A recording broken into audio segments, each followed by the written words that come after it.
దేశాలనైతే మనం ఆదర్శంగా తీసుకుంటున్నామో south Korea, Japan, Germany లాంటి అభివృద్ధి చెందిన దేశాలు, సింగపూర్ లాంటి నగరాలను ఈరోజు మనం చూసి నేర్చుకుంటున్నాం. ఆ నగరాలను మనం ఆదర్శంగా తీసుకుంటున్నాం. న్యూయార్క్ లాంటి నగరాలను ఈరోజు మనం ఆదర్శంగా తీసుకుంటున్నాం. ఏ నగరాలనైతే మనం ఆదర్శంగా తీసుకుంటున్నామో ఆ నగరాలతో పోటీ పడే విధంగా మరొక సింగపూర్, మరొక న్యూయార్క్, టోక్యో నగరాల్లో ఈరోజు ఇక్కడ ఈ మహేశ్వరం, ఇబ్రహీంపట్నం ప్రాంతంలో భారత్ ఫ్యూచర్ సిటీ పేరు మీద భవిష్యత్ తరాలకు అందించాలన్న ఆలోచన. ఎవరైతే మనకు ఆదర్శమో వాళ్లతోనే పోటీ పడాలనేది మన ప్రభుత్వం యొక్క విధానము. వాళ్లతో పోటీ పడే విధంగా ఈ నగరాన్ని అభివృద్ధి చేయాలని రాష్ట్ర ప్రభుత్వం నిర్ణయం తీసుకున్నది. అందుకే ఈనాడు ఒకటొకటిగా రోడ్లకు సంబంధించి కావచ్చు, ఫ్యూచర్ సిటీ కార్యాలయం కావచ్చు, స్కిల్స్ యూనివర్సిటీ కావచ్చు, ఈ రోజు ఫ్యూచర్ సిటీ కమిషనరేట్ కావచ్చు, ఈ రోజు ఈ ప్రాంతాన్ని భవిష్యత్తులో ఒక అభివృద్ధి చెందిన నగరంగా తీర్చిదిద్దాలి అని అంటే నిరుద్యోగ యువకులకు శిక్షణ, సాంకేతిక శిక్షణను అందించాలి, స్కిల్ డెవలప్ చేయాలి. ఈ స్కిల్ ద్వారా నిరుద్యోగ యువకులకు ఉద్యోగ ఉపాధి అవకాశాలను కల్పించాలి అని ఆ స్కిల్స్ యూనివర్సిటీని ఈరోజు 60 ఎకరాలలో మనం ఇక్కడ కట్టుకుంటున్నాం.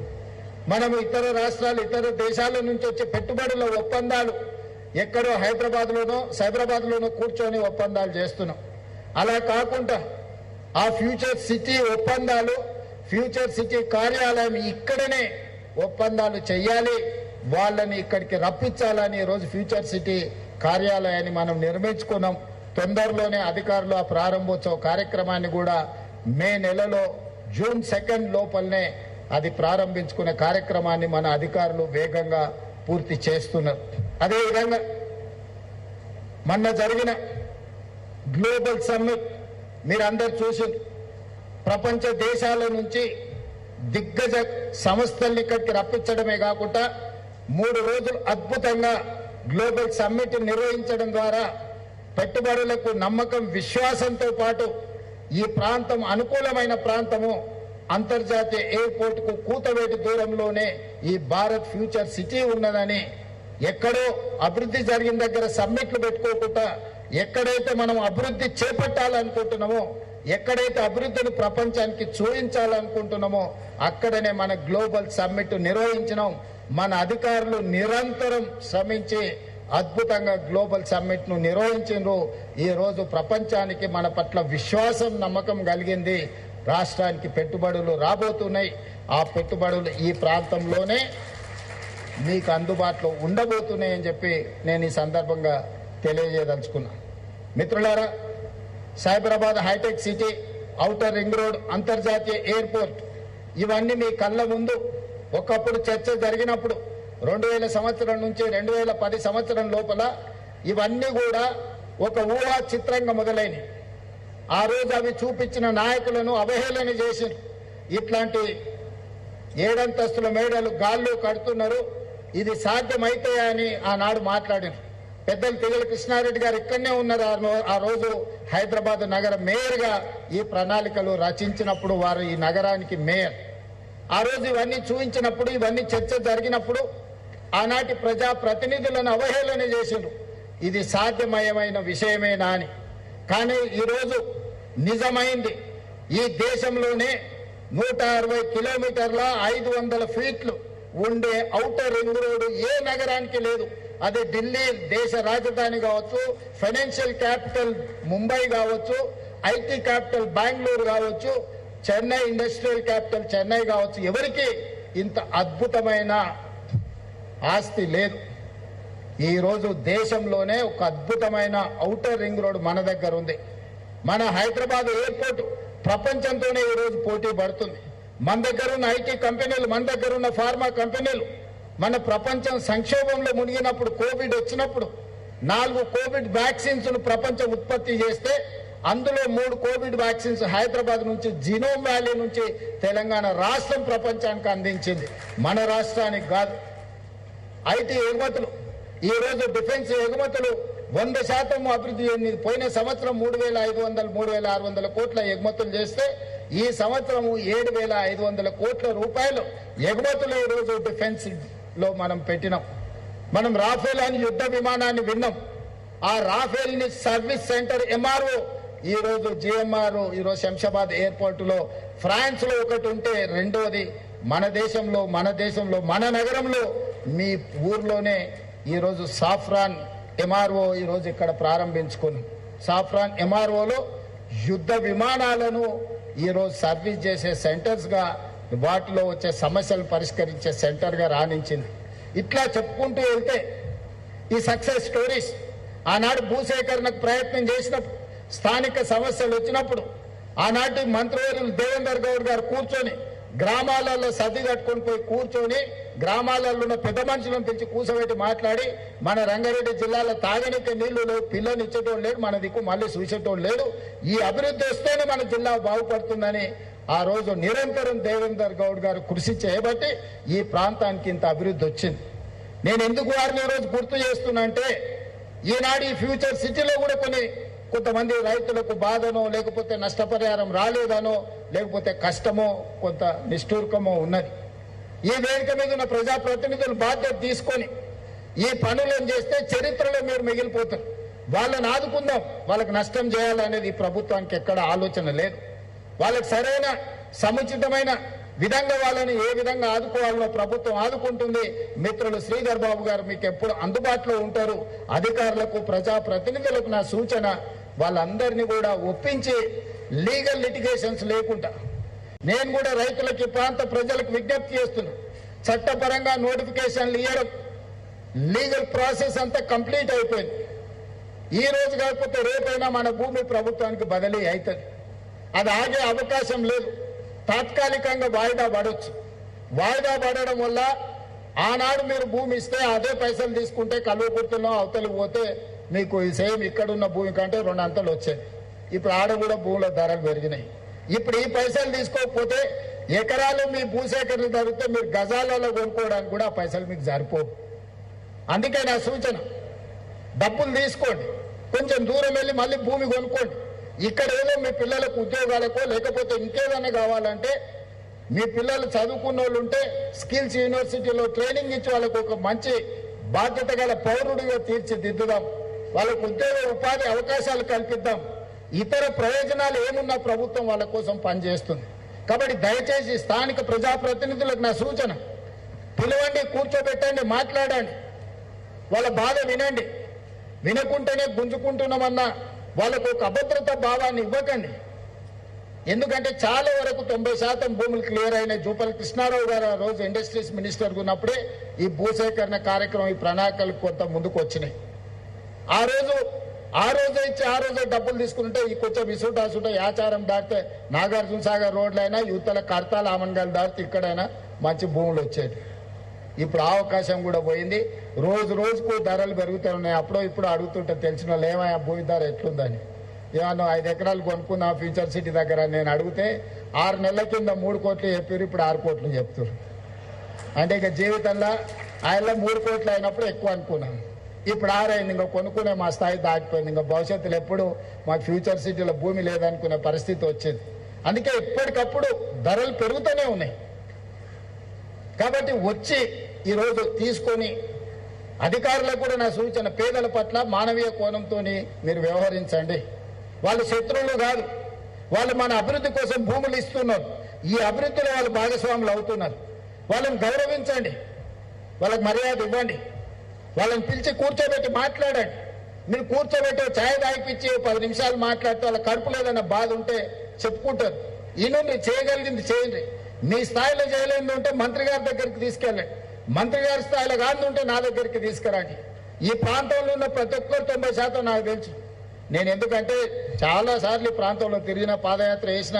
ఏమైనా జగన్ నడిచిన పాదయాత్రలు వచ్చినావు కదా, కాబట్టి చాలా మంది ఏం పాండు నాకు బాగున్నావా గుర్తుపట్టిన. కాబట్టి అందరినీ నేను గుర్తుపడతా, పేరున నాకు తెలుసు. వాళ్ళు సర్పంచులు అయినా కాకపోయినా, వాళ్ళు నాయకులైనా కాకపోయినా, కార్యకర్తల్ని కూడా రైతులను కూడా నేను గుర్తుపడతా. నేను ఇక్కడ ఉండేటోళ్ళకి నా సూచన ఒక్కటే, మీకు నష్టం చేసి నేను శ్రీధర్ బాబు గారు ఎక్కడికి తీసుకుపోయలేదు. నేను కొడంగల్ తీసుకుపోను, ఆయన మంతని తీసుకుపోడు. మీకే అభివృద్ధి చేసి మీకు ఇస్తాం. ఈ దేశంలోనే కాదు ప్రపంచంలోనే ఒక అద్భుతమైన నగరానికి ఇక్కడ పునాదులు పడతాయి. ఎవరైనా ఇక్కడికి రావాల్సిందే. ఆయన బిల్ గేట్స్ అయినా, బిల్ క్లింటన్ అయినా, ట్రంప్ అయినా, లేకపోతే ఇంకెవరైనా ఎలాన్ మస్క్ అయినా ఈ నగరంలో పెట్టుబడులు పెట్టకపోతే ఏదో కోల్పోయినాం అనుకునే పరిస్థితి తప్పకుండా తీసుకొచ్చే బాధ్యత మన ప్రభుత్వం తీసుకుంటుంది. ఈరోజు యుద్ధ పరిస్థితుల్లో ఆనాడు ఇండియా పాకిస్తాన్ ఆపరేషన్ సింధూర్ జరుగుతున్నప్పుడు దేశం మీద దాడులు జరుగుతున్నాయి అనుకున్నా మనము ప్రపంచ అందాల పోటీలు మన నగరంలో నిర్వహించినాం. 118 దేశాల నుంచి ప్రతినిధులు వచ్చిండ్రు. నేను ఎందుకు గుర్తు చేస్తున్నా అంటే యుద్ధం జరిగిన హైదరాబాద్ నగరం ఎంత భద్రమైందో అంతమంది ప్రతినిధులు ఇక్కడికి వచ్చిందంటే మన పట్ల నమ్మకం, విశ్వాసం. ఈరోజు ఇరాన్, ఇజ్రాయెల్ కావచ్చు, లేకపోతే రష్యా, ఉక్రెయిన్ యుద్ధాలు కావచ్చు, ప్రపంచంలో ఎక్కడ యుద్ధాలు జరిగినా, యుద్ధ వాతావరణం ఉన్నా మన ప్రాంతం ప్రశాంతమైన ప్రాంతము. మన ప్రాంతం రక్షణ విషయంలో ఎవ్వరూ ఏం ఆలోచన చేయాల్సిన అవసరం లేదు. అందుకే మనకు పెట్టుబడులు వస్తాయి, అందుకే మనకు పరిశ్రమలు వస్తాయి, అందుకే ఈరోజు మనకు పెద్ద పెద్ద ఫార్చ్యూన్ 500 కంపెనీస్ మన దగ్గరకు వస్తున్నాయి. వీటన్నిటిని అందిపుచ్చుకోవాలంటే మనం సిద్ధంగా ఉండాలి. సిద్ధంగా ఉండాలంటే ట్రంక్ ఇన్ఫ్రాస్ట్రక్చర్ డెవలప్ చేసుకోవాలి. ఔటర్ రింగ్ రోడ్ ఆలోచన చేసినప్పుడు ఇది అయ్యేదా అన్నారు. ఈ రోజు మనం రీజనల్ రింగ్ రోడ్ 360 కిలోమీటర్లతోని రీజనల్ రింగ్ రోడ్ నిర్మించుకుంటున్నాం. ఈ రోజు రేడియల్ రోడ్ మీ కళ్ళ ముందరనే పనులు జరుగుతున్నాయి. కొంగర కళా నుంచి ఆమంగల్, అక్కడి నుంచి నల్లమల వరకు, నల్లమల నుంచి సోమశిల నుంచి నంద్యాల నుంచి బెంగళూరు వరకు ఈ రోజు మనము controlled express, greenfield express highway మనం నిర్మించుకుంటున్నాం. ఈ రోజు ఆ రోడ్డు రావడంతో బెంగళూరు 70 నుంచి 80 కిలోమీటర్ల దూరం తగ్గుతుంది. ఇదే కాదు, ఈరోజు భారత ప్రధానమంత్రి, కేంద్ర ప్రభుత్వం ఈ దేశంలో 7 స్పీడ్ ట్రైన్లను ఇస్తే, వేరే భాషలో బుల్లెట్ ట్రైన్ అంటారు కదా, వాటిని ఇస్తే 3 ట్రైన్లు మన రాష్ట్రానికి వచ్చినాయి. ఈరోజు Bengaluru to Hyderabad bullet train తొందరలో మనం చూడబోతున్నాం. ఇది కళ నిజం కాబోతుంది. ఈరోజు శంషాబాద్ నుంచి పూణే వయా ముంబై ఈరోజు బుల్లెట్ ట్రైన్ రాబోతుంది. ఇవాళ శంషాబాద్ నుంచి మనకు అమరావతి నుంచి చెన్నై ఈరోజు బుల్లెట్ ట్రైన్ రాబోతుంది. చెన్నై పోవాలన్నా వయా అమరావతి విత్-ఇన్ అవర్స్ లో మనం ట్రైన్లో పోవచ్చు. ఈరోజు శంషాబాద్ నుంచి బెంగళూరు పోవాలన్నా ఈరోజు బుల్లెట్ ట్రైన్ ఉంది. ఈరోజు శంషాబాద్ నుంచి పూణే వయా ముంబై పోవాలన్నా తొందరలోనే రాబోతుంది. అందుకే శంషాబాద్ లో ఈ రోజు మనం బుల్లెట్ ట్రైన్ హబ్ కోసం ల్యాండ్ కేటాయించబోతున్నాం. నగరం నుంచి మెట్రో రైలు అక్కడికి తీసుకురాబోతున్నాం. అక్కడనే ఒక పెద్ద బస్ టెర్మినల్, వివిధ జిల్లాల నుంచి, వివిధ రాష్ట్రాల నుంచి బస్సుల్లో ప్రయాణించే వాళ్ళు అక్కడికి వచ్చేస్తే కావలసిన వాళ్ళు వెళ్లాల్సుకున్న బుల్లెట్ ట్రైన్ హబ్ లో వాళ్ళు అక్కడనే డైరెక్ట్ జాయిన్ కావచ్చు. నగరంలో నుంచి ఎవరు వచ్చినా మెట్రోలో అక్కడికి వచ్చే విధంగా ఈ రోజు ఎయిర్పోర్ట్ పక్కల్లోనే తొందరలోనే పెద్ద ఎత్తున బుల్లెట్ ట్రైన్ల కోసము, మెట్రో రైలు కోసము, అదే విధంగా ఒక పెద్ద బస్ టెర్మినల్ ని ఈ రోజు ఈ ప్రాంతంలో మనం తెచ్చుకోబోతున్నాం. ఇవన్నీ కూడా మన భవిష్యత్ ప్రణాళికలు. ఈ భవిష్యత్ ప్రణాళికలు ముందుకు వెళ్ళాలి అని అంటే స్థానిక ప్రజాప్రతినిధులు సహకరించాలి. లీగల్ లిటిగేషన్స్ లేకుండా చూడాలి. అభివృద్ధి వాయిదా పడితే అంతకంత అంచనాలు పెరిగితే మనం ఏ అభివృద్ధిని కూడా అందిపుచ్చుకోలేము. మనకు అభివృద్ధికి సమస్యగా మారుతుంది. అందుకే రంగారెడ్డి జిల్లా మిత్రులందరికీ నా విజ్ఞప్తి, అద్భుతం రంగారెడ్డి జిల్లాలో జరగబోతుంది. ఇదే సిటీని నేను అటువైపు మేడ్చల్ సైడ్ అయినా కట్టొచ్చు. మా శ్రీధర్ బాబు గారు ఎప్పుడు అంటారు, మీరు ఇటు సైడే చూస్తున్నారు, మా కరీంనగర్ రోడ్డు దిక్కు నుంచి మీరేం మాకు అభివృద్ధి ఇస్తలేరని వారు అంటూ ఉంటారు. లేదా అటు పటాన్చెరు ఆ పక్కకు కూడా పోయి ఉండొచ్చు. కానీ నేను రోజు ఊరికి పోయేది ఈ పక్క నుంచో కాబట్టి అభిమానంతో ఇక్కడ ఈడ మీకు కాలుష్యకారమైన ఫార్మా ఇండస్ట్రీస్ పెడతా అంటే మీ జీవితాలలో ఈ విషం, ఈ కాలుష్యం ఉండొద్దు అని ఒక అద్భుతమైన నగరాన్ని ఆలోచన చేసినాం. దాని పేరు ఫ్యూచర్ సిటీ పెట్టుకున్నాం. కొంతమంది పడనోళ్ళు నచ్చనోళ్ళు ఉంటారు, కడుపులో నొప్పున్నోళ్ళు కూడా ఉంటారు. ఫ్యూచర్లో నాయకుడు ఫ్యూచర్ సిటీ కడతాడంట అని నేను చెప్పదలుచుకున్నా. మీరు ఏడ్చుకుంటూనే ఉండరు, నేను చేసుకుంటూ పోతూనే ఉంటాను. మీ ఏడిపే, మీ ఆర్తనాదాలే కుటుంబం అంతా కూర్చొని పెడబొబ్బలు పెట్టి ఏడుస్తుంటే అధికారం పోయిందని నా చెవులకు సంగీతం వినిపించినట్టుగా ఉంటుంది. శంకరాభరణం సినిమా చూసినట్టు అనిపిస్తుంది నాకు వాళ్ళ ఏడుపులు వింటుంటే. ఎందుకంటే వాళ్ళు దుఃఖం, బాధ, మేము దోసుకుందాం అనుకున్నాం, ఇంకా 10 ఏళ్ళు 20 ఏళ్ళు ఏలుకుందాం అనుకున్నాం, అర్ధాంతరంగా ఓ రైతు బిడ్డ వచ్చి గుంజుకొని పోయిండు అని వాళ్ళు ఏడుస్తారు. సహజంగా పోయినోనికి ఏడుపు ఉంటుంది, ఉండదా? రావణాసురుడు చచ్చిపోయినప్పుడు కూడా వాళ్ళు ఇంట్లో లేచి ఉంటారు కదా. కానీ రాముడు మంచి కోసమే రావణాసురుడిని చంపిండు కదా. బకాసురుడైనా లేకపోతే కుంభకర్ణుడైనా వీళ్ళందరూ కూడా వీళ్ళు అసుర అంటే రాక్షసుడు. అట్లాంటి వాళ్ళందరికీ కులగురువు శుక్రాచార్యుడు. ఆ శుక్రాచార్యుడు దేవతలు తపస్సు చేసేటప్పుడు, లోక కళ్యాణం కోసం పూజలు చేసేటప్పుడు ఆయనకి 2 శిష్యులు, మారీచుడు, సుబాహుడు అని 2 శిష్యులు ఉంటారు. వాళ్ళని పంపిస్తే వీళ్ళు యజ్ఞాలు యాగాలు చేస్తుంటే రక్తము మాంసం తీసుకొచ్చి ఆ యజ్ఞాల యాగాలలో వేసేటోళ్ళు. శుక్రాచార్యుడు దగ్గర కూర్చొని మారీచుడిని సుబాహుడిని ఊరి మీదకి వదిలేటోడు. ఇప్పుడు రాష్ట్రంలో కూడా అట్లనే నడుస్తున్నది. శుక్రాచార్యుడు ఫామ్ హౌస్లు ఉంటుండు, మారీచుడు సుబాహుడు మన చుట్టూతో తిరుగుతున్నారు. అందుకే మిత్రులారా, రాష్ట్రాన్ని అభివృద్ధి చేసుకుందాం. పనులు చేసే క్రమంలో 10 పనులు చేసినప్పుడు 1-2 తప్పులు దొరుకుతాయి. మనం ఇళ్లలో పెళ్లిళ్ళు చేస్తుంటాం, పత్రికలు ఇస్తాం, పక్కింటోళ్లకు ఆఖరికి ఇవ్వచ్చు అనుకుంటాం. కానీ ఊరంతా రాష్ట్రం అంతా ఇచ్చొచ్చేవరకల్లా పక్కింటోళ్ళని మర్చిపోతాం. వాళ్ళు అనుకుంటారు, చూడు పక్కింట్లో ఆ మధ్యలో వాళ్ళ కోడిని రాయితో కొట్టినందుకు నాకు కార్డు ఇవ్వలేదు అనుకుంటారు. అవునా? వీళ్ళ కుక్క అరిసినందుకు, తిట్టినందుకో, వాళ్ళ కోడి పిల్లని రాయితో కొట్టినందుకో మాకు పెళ్లి పత్రిక ఇవ్వలేదు అనుకుంటారు. మనకు అట్లాంటి ఉద్దేశం ఏమి ఉండదు. పక్కింటోళ్ళు కదా ఎప్పుడైనా ఇవ్వచ్చు అనుకుంటాం. దాంతో కొన్ని అపోహల అనుమానాలు ఉంటాయి. మా ప్రభుత్వం చేసేటప్పుడు కూడా అది మూసీ నది పునర్నిర్మాణం కావచ్చు, లేకపోతే రీజనల్ రింగ్ రోడ్ కావచ్చు, భారత్ ఫ్యూచర్ సిటీ కావచ్చు, మెట్రో రైల్ నిర్మాణం కావచ్చు, ఏవి తీసుకున్నా ఈ పనులు వేగంగా చేయాలన్న ఆలోచనతోని ఎక్కడైనా చిన్న తప్పిదాలు దొర్లితే అది ఉద్దేశపూర్వకంగా మీకు ఇబ్బంది కలిగించాలన్న ఆలోచన ఈ ప్రభుత్వానికి కాదు. అనుకోకుండా ఏదైనా జరిగినా ఎంబడే వెనక్కి తిరిగి సర్దిద్దడానికి నేనున్నా. మీకు ఏదైనా సమస్య వచ్చి నిలబడి పరిష్కరించడానికి నేనున్నా. నమ్మకం పెట్టుకొని ముందుకు నడవండి. ఆ నమ్మకమే మనల్ని అభివృద్ధి పదం వైపు నడిపిస్తుంది. ఎప్పుడు చెడు చెప్పేటోడు ఉండనే ఉంటాడు. ఏ ఊరికైనా ఓ తాగుబోతాడు ఉంటాడు. అవునా? ఆ సినిమాలో ఏదో కుడి ఎడమైతే పర్వాలేదు అని పాట ఉంది కదా. 2 రచయితలు కుడి ఎడమైతే తప్పే కాదని చర్చిస్తే అదెట్లా అని వాళ్ళు చర్చించుకుంటుంటే రాష్ట్రకి రిక్ష దొక్కేటోడు చెప్పిండట, సార్ తాగుబోతే మాటలు మీరు వింటారా సార్? తాగి పాడిండు ఆయన. తాగినప్పుడు ఏదో మాట్లాడతాడు, దాని గురించి మనకెందుకని. ఇప్పుడు రాష్ట్రంలో మాట్లాడేటోళ్ళు కూడా గట్లాటోళ్ళే. వాళ్ళు మాట్లాడేటి వినకండి, ఆయన ఏదో 2 వేసి ఏదో మాట్లాడుతుంటాడు. 2 వేసి మాట్లాడే మాటలను మనంతా సీరియస్గా తీసుకోవాల్సిన పని లేదు. మనం ఈ నగరాన్ని అద్భుతంగా నిర్మించుకుందాం. ఇక్కడ అందుకే మొదట వచ్చేది ఏ సమస్య వచ్చినా పోలీస్, ఫస్ట్ రీచ్ పోలీస్. ఆ పోలీస్ కమిషనరేట్ ఇక్కడికి వచ్చిందంటే ఈ ప్రాంతంలో ఒక సంపూర్ణమైన విశ్వాసం వస్తుంది, ఒక నమ్మకం వస్తుంది.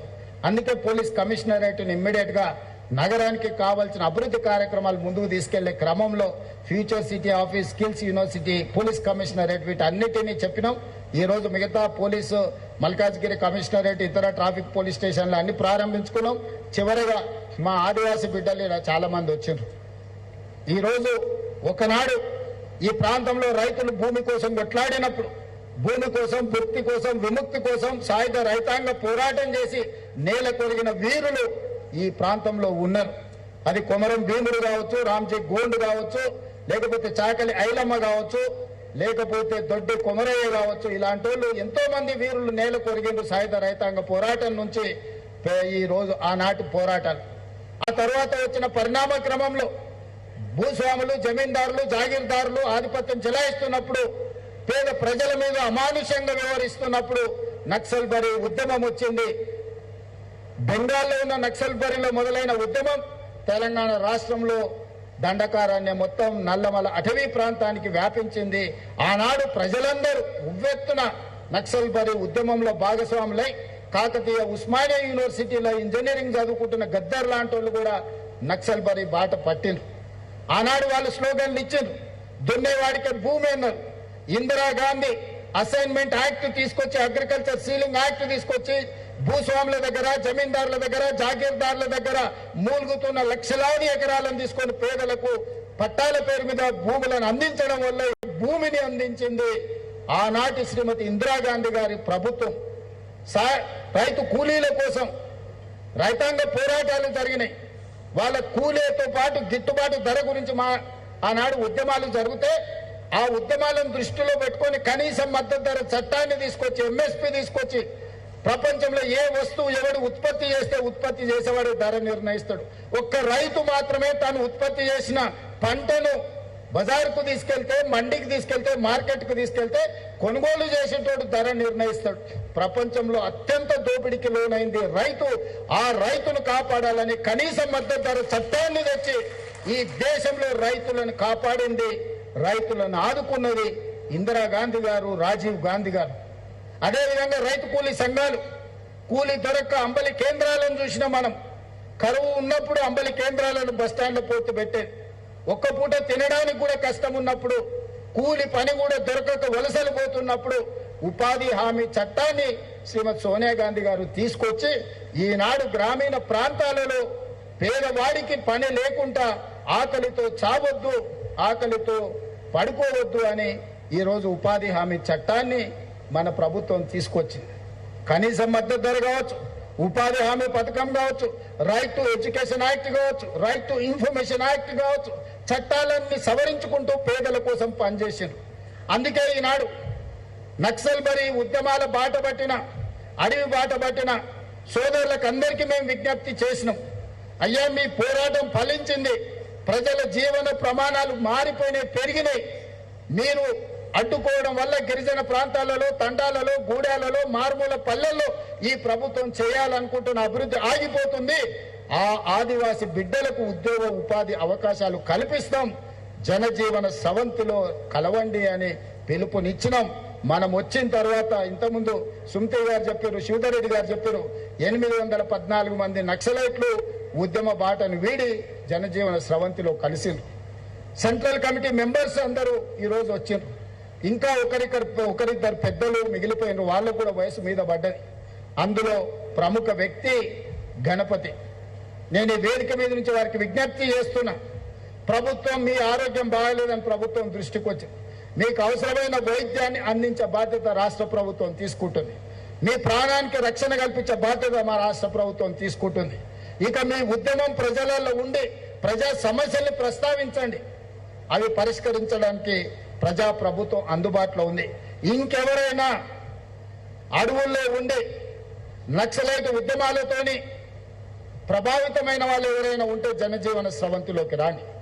మీకు ఆర్థికంగా మీరు ఉండడానికి మీకు అన్ని రకాలుగా ఈ రాష్ట్ర ప్రభుత్వం ఆదుకుంటుంది. ఈనాడు గిరిజనుల యువకులకు గిరిదర్శక్ పేరు మీద ఆనాడు నక్సలైట్లకు అడవుల్లో దారులు చూపించిన మా గిరిజన బిడ్డల్ని ఆదిలాబాద్ పోతే గోండులు ఉండొచ్చు, మహబూబాబాద్ ములుగు ఈ ప్రాంతానికి పోతే కోయలు ఉండొచ్చు, అచ్చంపేట అడవుల్లో పోతే చెంచులు ఉండొచ్చు, ఇతర ప్రాంతాలలో పోతే మా లంబాడ సోదరులు ఉండొచ్చు. ఈ గిరిజనుల బిడ్డలను ఈ రాష్ట్ర అభివృద్ధిలో భాగస్వాములు చేసినప్పుడే నిజమైన ప్రజాపాలనను అందించినట్టుగా మేము భావిస్తున్నాం. అందుకే టూరిజం శాఖ నుంచి, అదేవిధంగా ఫారెస్ట్ డిపార్ట్మెంట్ నుంచి తెలంగాణ జరూర్ ఆనా అనే ఒక స్లోగన్ తీసుకొని ఎండోమెంట్ టూరిజం, ఫారెస్ట్ టూరిజం, ఈ రోజు అన్ని టూరిజంలను అభివృద్ధి చేసి వీళ్ళకందరికీ ఒక ఉపాధి కల్పించాలని ఒక మంచి ఆలోచనతోని గిరి దర్శక్ కార్యక్రమాన్ని తీసుకొని ఆ పిల్లలకి రోజు నియామక పత్రాలు అందించబోతున్నాం. మీరు ఎవరైనా మన వాళ్ళు ఎక్కడికెక్కడికో వెళ్తున్నారా, మన దగ్గర అద్భుతమైన సహజ వనరులు, ప్రకృతి సంపద ఉన్నది. మనం మన ఊర్లో పోవట్లేదు. మీరు ఒకసారి బొగతా వాటర్ ఫాల్స్ కానీ, ములుగు అడవి ప్రాంతంలో కానీ, లేకపోతే నల్లమల టైగర్ రిజర్వ్ ఫారెస్ట్ లో కానీ, ఇవన్నీ ఒక అద్భుతమైన పర్యాటక కేంద్రాలు. మా జూపల్లి కృష్ణారావు గారు వాటిని ఇంకా అభివృద్ధి చేయడానికి ప్రయత్నం చేస్తున్నారు. వీళ్ళందరినీ కూడా అక్కడ గైడ్స్ గా లోకల్ అసిస్టెన్స్ ఇవ్వడానికి వాళ్ళకందరికీ ట్రైనింగ్ ఇవ్వండి. మా శ్రీధర్ బాబు గారికి నేను సూచన చేస్తున్నా, ఈ ట్రైబల్ పిల్లలందరికీ మన స్కిల్స్ యూనివర్సిటీలో ఒక సర్టిఫికెట్ కోర్స్, సాఫ్ట్ స్కిల్స్ నేర్పాలి. ఎలా వ్యవహరించాలి, ఎలా మాట్లాడాలి, హిందీ ఇంగ్లీష్ భాష మీద వాళ్ళకు కొంత పట్టు నేర్పితే ఎవరు టూరిస్ట్ వచ్చినా వాళ్ళు కమ్యూనికేట్ చేసుకోగలుగుతారు. వాళ్ళతో వ్యవహరించే విధానంలో మార్పు వస్తుంది. ఫైన్ ట్యూన్ చేయడం, ఫినిషింగ్ క్లాసెస్ వాళ్ళకి చెప్పాలి. దానికోసం ఒక 6 months సర్టిఫికేట్ కోర్సు పెట్టండి స్కిల్ యూనివర్సిటీలో. వాళ్ళకి స్టైఫండ్ ఇవ్వండి. 6 నెలలు వాళ్ళు ట్రైనింగ్ ఇచ్చినప్పుడు ఎవ్రీ మంత్ వాళ్ళకు 2000 3000 ఖర్చులకు ఇస్తే ఆ పిల్లలు ఇక్కడ ఎక్కడైనా ఉండి నేర్చుకుంటారు. కాబట్టి స్కిల్స్ యూనివర్సిటీలో ఈ పిల్లలకి మనము ట్రైనింగ్ ఇవ్వాల్సిన అవసరం ఉంది. సాఫ్ట్ స్కిల్స్ నేర్పించాల్సిన అవసరం ఉన్నది. టెక్నాలజీని కూడా ఏ విధంగా వాడాలి, లొకేషన్స్ కానీ, గూగుల్ మ్యాప్స్ కానీ, లేకపోతే టూరిజం స్పాట్స్ని ఏ విధంగా వాళ్ళు ఎలక్ట్రానిక్ గ్యాడ్జెట్స్ లో టూరిస్ట్ కు చూపించే అవకాశం, అక్కడికి తీసుకెళ్లడానికి అవసరమైన, అదేవిధంగా ఈ ట్రావెల్ చేసే టైంలో వాళ్ళని ఏ రకంగా కోఆర్డినేట్ చేసుకోవాలో ఇవన్నీ కూడా పోలీస్ శాఖకు, అదేవిధంగా స్కిల్స్ సంబంధించిన శ్రీధర్ బాబు గారికి సమన్వయం చేసుకొని వాళ్ళకి శిక్షణను అందించాల్సిందిగా, వాళ్ళను ఒక అభివృద్ధి పదం వైపు నడిపించే పౌరులుగా తీర్చిదిద్దే బాధ్యత ప్రభుత్వం మీద ఉన్నది. ఆ కార్యక్రమాన్ని తీసుకున్నందుకు కూడా మిమ్మల్ని అందరినీ మనస్ఫూర్తిగా అభినందిస్తూ, ఈ కార్యక్రమాన్ని ఏర్పాటు చేసి తక్కువ సమయంలో 2 రోజుల క్రితమే మనం అనుకున్నాం. తక్షణమే ఈ కార్యక్రమాలను అన్నిటినీ ఏర్పాటు చేసిన ప్రతి ఒక్కరిని అభినందిస్తూ మీ అందరి దగ్గర సెలవు తీసుకుంటున్నాను. ధన్యవాదాలు మిత్రులారా.